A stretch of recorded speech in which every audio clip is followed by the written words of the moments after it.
When I started my charter fishing business, I never thought I'd find myself telling stories about the sea creature.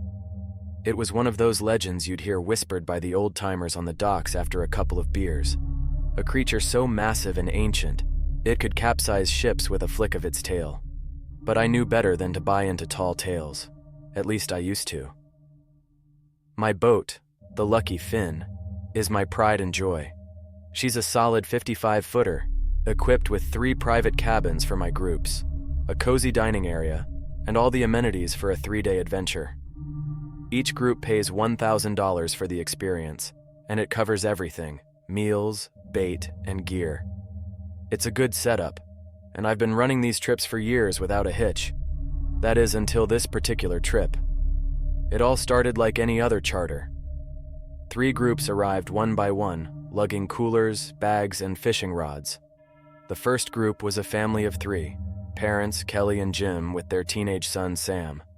They looked like they were fresh off a fishing magazine cover, all smiles and matching hats.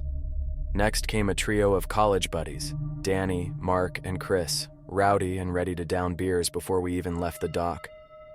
The last group was quieter, 2 older brothers, Harry and Rick, and their friend Tom. They seemed to keep to themselves, but I figured they were just there to fish and unwind. I greeted them all, got them settled into their cabins, and ran through my rules. Respect the crew and other guests. Don't wander the deck alone at night. If I give an order, follow it immediately. Most people laugh at the second rule, thinking it's there for safety. It is, but not in the way they think. By noon, we were out on open water, the sun sparkling off the waves like liquid gold. Everyone was having a grand old time. Kelly reeled in the first catch, a decent-sized tuna, while Danny popped open another beer, cheering her on. Lunch was sandwiches and chips, nothing fancy but enough to keep the energy up.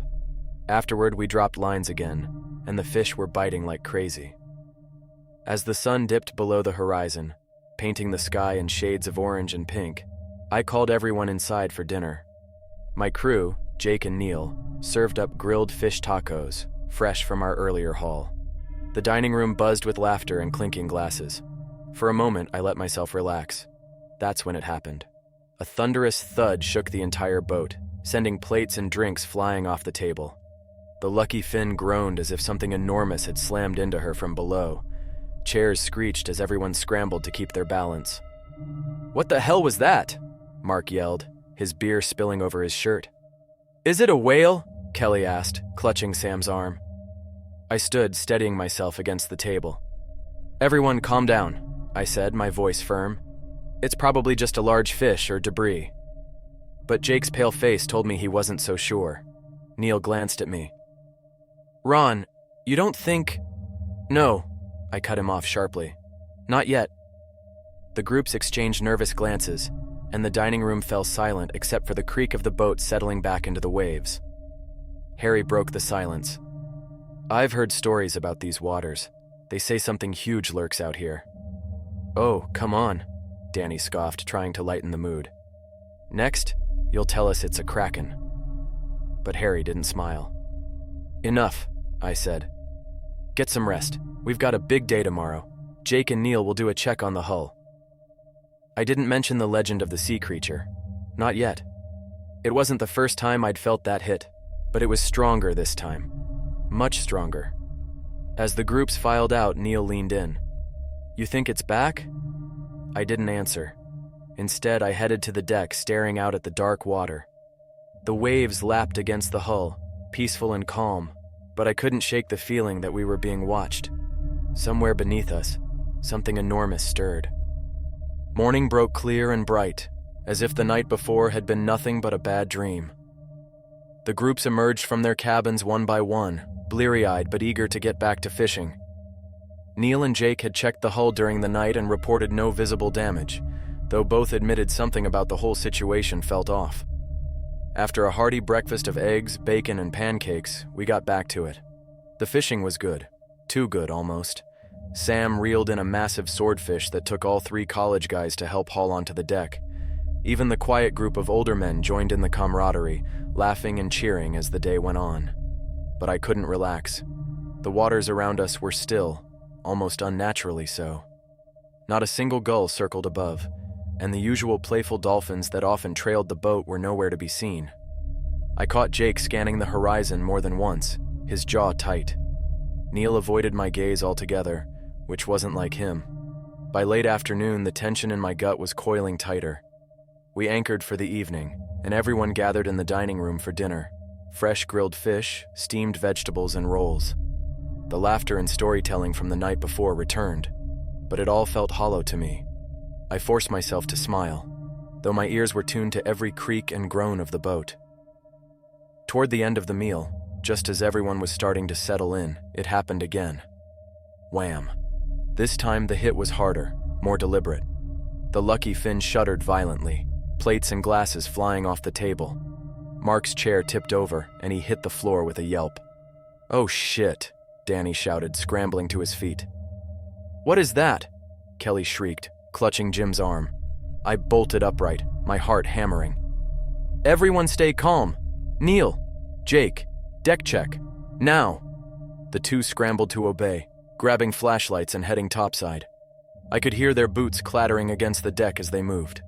Harry stood, his face pale. "It's the creature, isn't it?" he whispered. "The one from the stories." Danny laughed nervously. "Oh, come on. That's just some old sailor crap. Probably a whale or something." "No whale hits like that," Harry snapped. I held up a hand. "Enough. Everyone stay inside." Suddenly, a scream cut through the air. It was Neil. I ran for the door, the rest of the passengers shouting behind me. Jake was already leaning over the railing when I got to the deck. "Neil!" he shouted into the black water. "What happened?" I demanded, grabbing Jake by the arm. He fell," Jake stammered.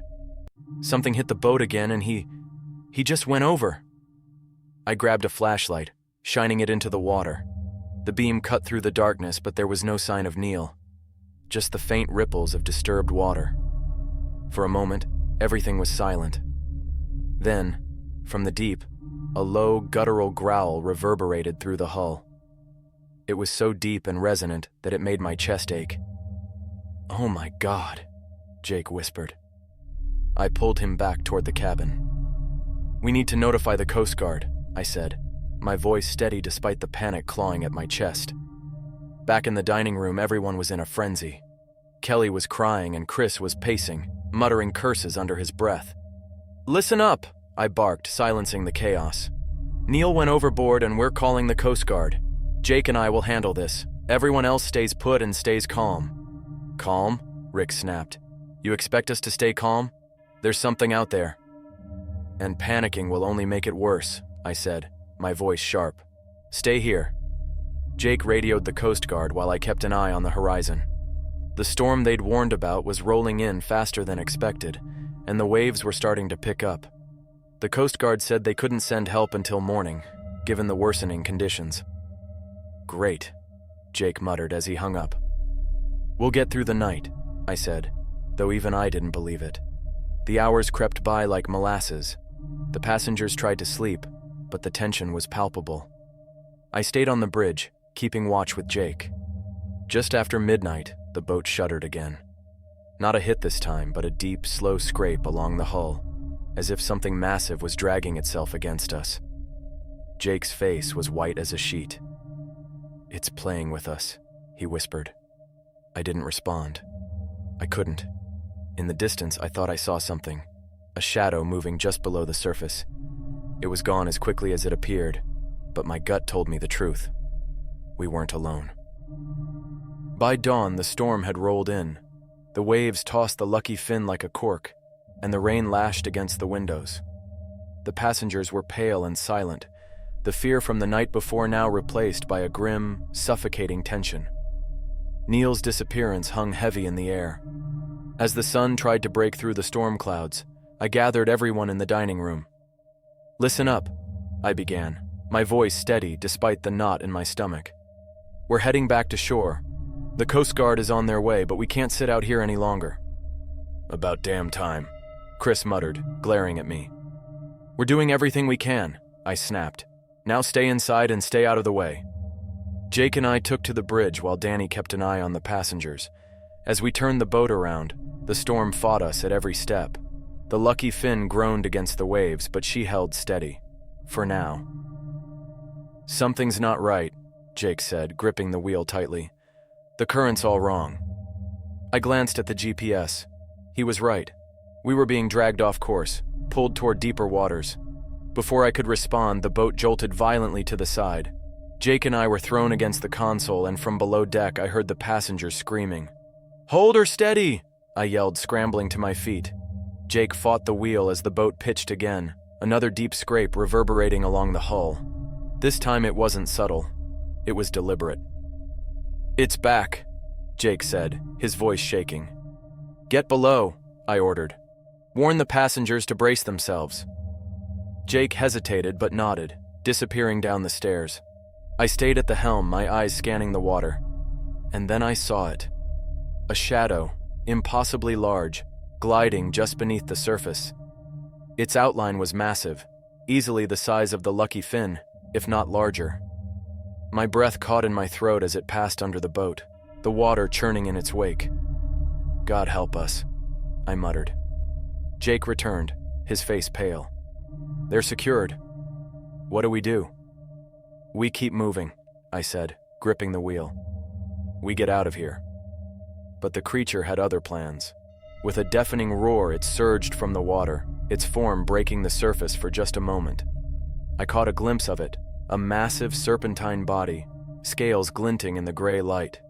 Its head was monstrous, with jagged teeth and eyes that seemed almost human in their malice. The sight was gone as quickly as it appeared, but the damage was done. The lucky fin rocked violently as the creature slammed back into the water, sending waves crashing over the deck. From below, I heard Kelly screaming. Jake grabbed my arm. "We can't outrun that thing." "We don't have a choice," I shouted back. But deep down, I knew he was right. The rest of the day was a blur of panic and chaos. The storm raged on, and the creature continued its assault, toying with us like a cat with a mouse. It would disappear for hours, only to return with a vengeance, striking the hull or surfacing just long enough to remind us of its presence. By nightfall, we were exhausted. The passengers were huddled in the dining room, their faces pale and their eyes hollow. I had Jake and Danny keep watch while I tried to radio the Coast Guard again. "Still no go," the voice on the other end crackled. "Storm's too rough. Hold tight. We'll be there by morning." "Morning might be too late," I muttered, slamming the receiver down. Around midnight, the creature struck again, this time with a force so violent it knocked out the power. The lights flickered and died, plunging us into darkness. "Backup generator!" I barked, and Danny rushed to the engine room. But before he could get there, the creature made its move. With a deafening roar, it rammed the boat head-on. The impact sent us sprawling, and I heard a sickening crack as one of the windows shattered. Water began pouring in, and the passengers screamed in terror. Jake grabbed my arm. "Ron, we can't take much more of this." "I know," I said, my voice grim. I looked out into the storm, my mind racing. We were out of options, out of time. The creature wasn't going to stop until we were at the bottom of the ocean, but I wasn't going to let that happen. The storm's fury seemed almost secondary now, a backdrop to the real threat circling us. The lucky fin was a battered wreck, its hull groaning with every wave, and the passengers were barely holding it together. Danny got the backup generator running, and dim lights flickered on. It was a small comfort, but at least we weren't entirely in the dark anymore. The storm showed no signs of relenting, and the creature's presence loomed over us like a shadow waiting to strike. As we worked to stabilize the boat, the passengers gathered in the dining room, their fear palpable. Kelly clung to her husband, sobbing quietly, while Chris paced back and forth, muttering curses under his breath. "This is insane," Chris finally snapped, turning to me. "We need to abandon ship, take the lifeboats, and get the hell out of here." "That's suicide," I said. "In this storm, with that thing out there, you'd be dead in minutes." "So we just sit here and wait to die?" He shot back, his voice rising. "Enough!" I barked, slamming my hand on the table. "We're not giving up. We hold out until morning. The Coast Guard will get here, and we'll make it out alive. But I need everyone to stay calm and do as I say." Chris glared at me but didn't argue. Jake and Danny joined us, their faces grim. "The hull's taking on water," Danny said. "Not enough to sink us yet, but we're running out of time." "We need to keep the creature away," Jake added. "If it hits us again." I nodded, my mind racing. The Lucky Finn wasn't just a fishing boat, it was my livelihood, my life, and I wasn't about to let some sea monster take it without a fight. "We'll rig up a deterrent," I said. "Something to keep it at bay." Danny frowned. "Like what? Remember those emergency flares we stored in the hold?" Jake's eyes widened. "You're not serious." "I am," I said. "We'll use the flares to distract it, light them, toss them into the water, and hope the damn thing takes the bait." It was a long shot, but it was all we had. We worked quickly, retrieving the flares and setting up stations around the deck. The passengers were too terrified to help, but at least they stayed out of the way. The first flare went into the water just after midnight. The red light cut through the darkness, illuminating the churning waves. For a moment, nothing happened. Then the creature surfaced. It was massive, its body glistening with scales that shimmered in the flare's glow. Its head rose out of the water, eyes burning with a malevolent intelligence. It let out a deafening roar, its jagged teeth glinting in the light, and then it disappeared beneath the waves. The Lucky Finn rocked violently as the creature struck again, this time from below. One of the passengers, a middle-aged man named Carl, lost his balance and tumbled overboard. "Man overboard!" Jake yelled, grabbing a spotlight. I rushed to the edge, scanning the water, but Carl was already gone. The sea swallowed him whole, leaving only ripples behind. Kelly screamed, her voice piercing the storm. "Get inside!" I shouted, shoving the remaining passengers toward the cabin. Danny lit another flare, tossing it into the water. The creature appeared again, circling the boat like a predator toying with its prey. "We're not going to make it," Jake muttered, his hands trembling. "We will," I said, though I wasn't sure I believed it. The hours dragged on, each minute feeling like an eternity. The flares seemed to keep the creature at bay, but we were running out, and the storm showed no signs of letting up. Finally, just before dawn, a faint light appeared on the horizon. The Coast Guard. "They're here!" Danny shouted, relief flooding his voice. The Coast Guard helicopter hovered overhead, its searchlight cutting through the storm. Over the radio, I heard the pilot's voice crackle to life. "We see you, Lucky Finn. Hold tight." But then the pilot's tone changed. "Holy hell, what is that?" The searchlight shifted, illuminating the creature in all its terrifying glory. From above, its full size was finally apparent, a monstrous serpentine body that stretched longer than I could have imagined. Its head broke the surface, roaring defiantly at the helicopter. "Is that real?" the pilot stammered. "It's real," I said into the radio. "Now get us out of here." The Coast Guard boats arrived moments later, their floodlights cutting through the darkness. But the creature wasn't done with us yet. It lashed out, striking one of the Coast Guard vessels with enough force to send it spinning. The Coast Guard returned fire, their weapons lighting up the night. The creature roared, thrashing wildly, and the Lucky Finn was caught in the chaos. "Hold on!"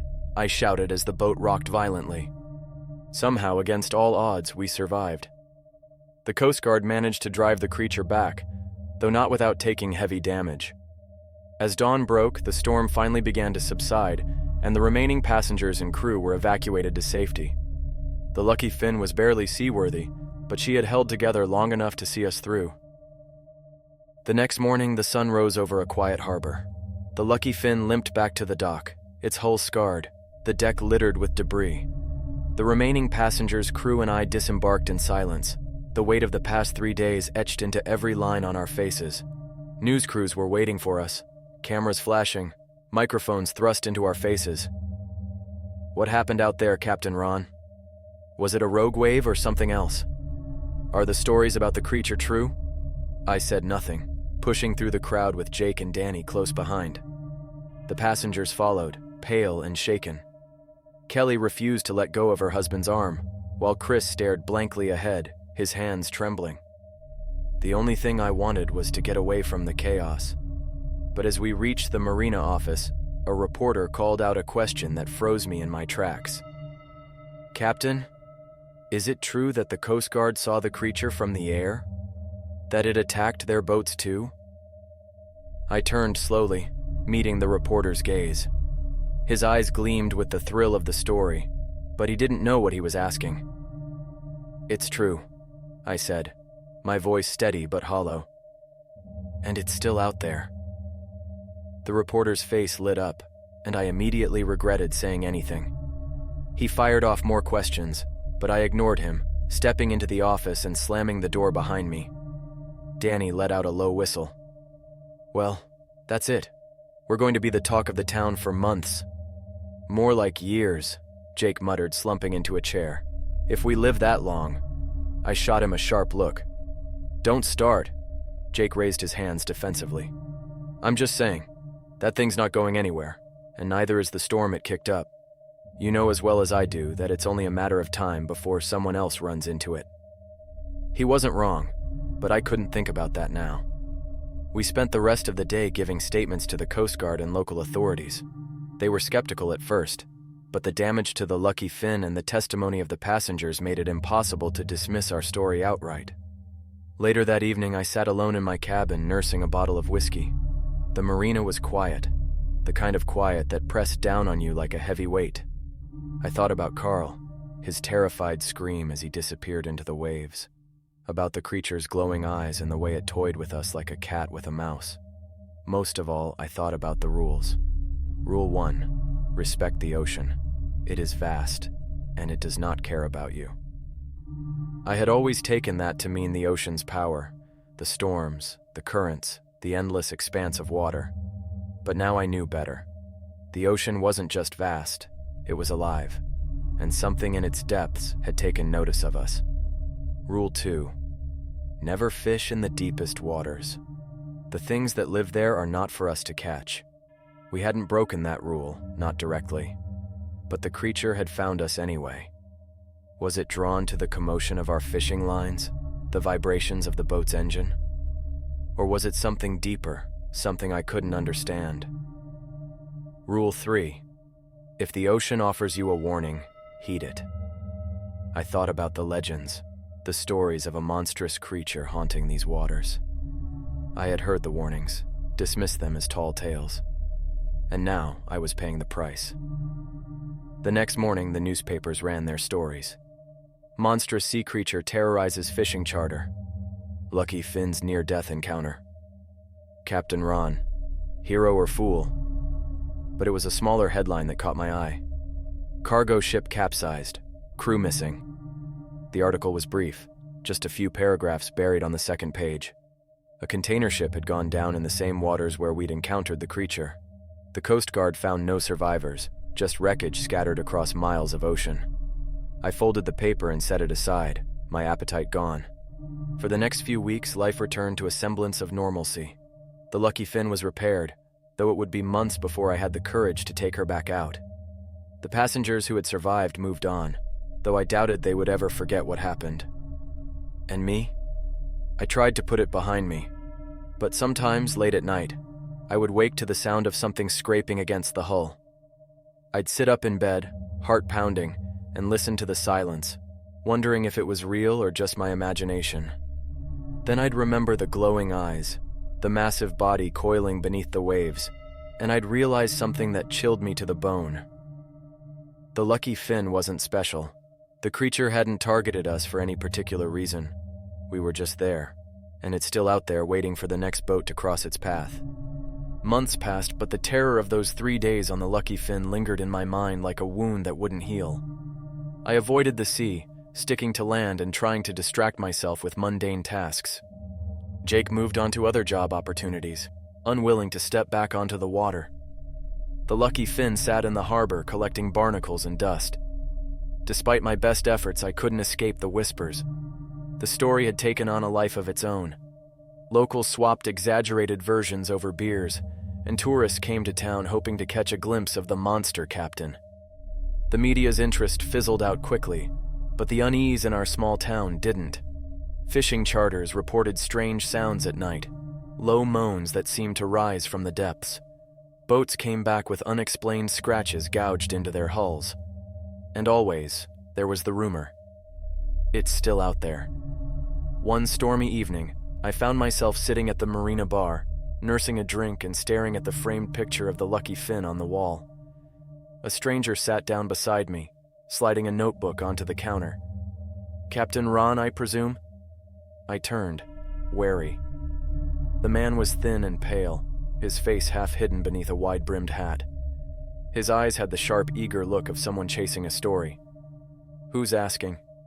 He smiled, pulling a pen from his pocket.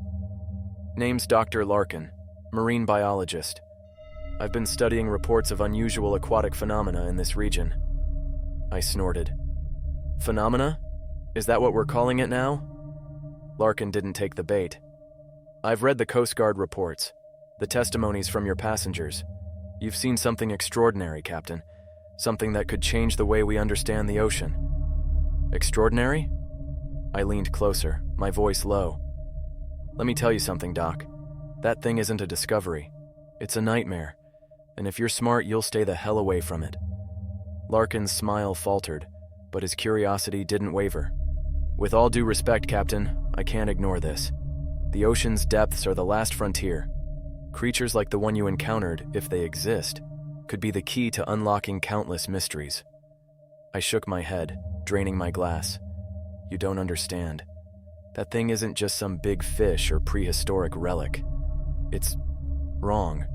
Like it doesn't belong in this world." Larkin scribbled something in his notebook. "If you change your mind, Captain, I'd appreciate your insight." He slid a card across the counter and walked out, leaving me alone with my thoughts. For the next few days, I wrestled with what to do. Part of me wanted to warn him, to convince him to abandon his search. But another part of me, one I didn't like to admit existed, wanted to know more. What was it? Where did it come from? Why had it let us live when it could have easily destroyed us? Eventually, curiosity won. I called Larkin and agreed to meet him at the marina. To my surprise, he had assembled a small team, a few researchers, a diver, and a cameraman. Their equipment was state-of-the-art: sonar, underwater drones, and cameras capable of withstanding the crushing pressure of the deep. Reluctantly, I agreed to take them out on the lucky fin. The first day passed uneventfully. The team set up their gear, scanning the depths and collecting data. Larkin peppered me with questions about the encounter, scribbling furiously in his notebook. It wasn't until the second night that the unease began to creep in. We were anchored in the same stretch of water where it had first attacked. The moon was bright, casting an eerie glow over the waves. The researchers were below deck, reviewing data, while I stood on the bridge, staring out into the darkness. Then I heard it. A low, mournful sound, rising from the depths. It wasn't the groan of the hull or the hum of the sonar. It was alive. I rushed below deck, my heart pounding. "It's here," I said, breathless. Larkin's eyes lit up. "Are you sure?" Before I could answer, the boat shuddered violently, nearly throwing us off our feet. The sound of splintering wood filled the air, followed by the panicked shouts of the crew. We scrambled onto the deck just as a massive shadow passed beneath the boat. The water churned, glowing faintly with bioluminescence. "It's bigger than I imagined," Larkin whispered, awestruck. "Bigger than any of us imagined," I muttered. The creature surfaced, its massive head breaking through the waves. Its glowing eyes fixed on us, and for a moment, the world seemed to stop. Then it struck. The lucky fin tilted dangerously as the creature rammed it, sending equipment and crew flying. One of the researchers screamed as he was thrown overboard, disappearing into the roiling sea. "Deploy the drones!" Larkin shouted.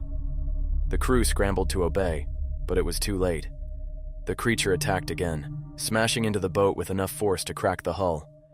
Water gushed into the lower decks, and the lucky fin began to sink. "Abandon ship!" I yelled, grabbing a life jacket and helping the others into the lifeboats.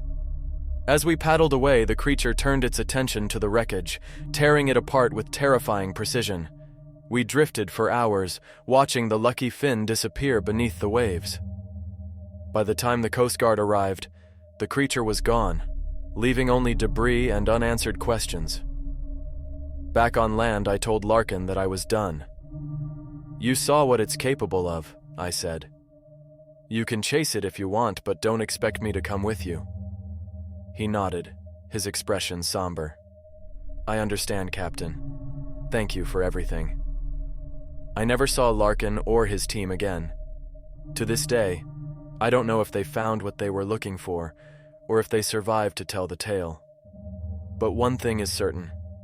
The ocean keeps its secrets well, and some things are better left undiscovered.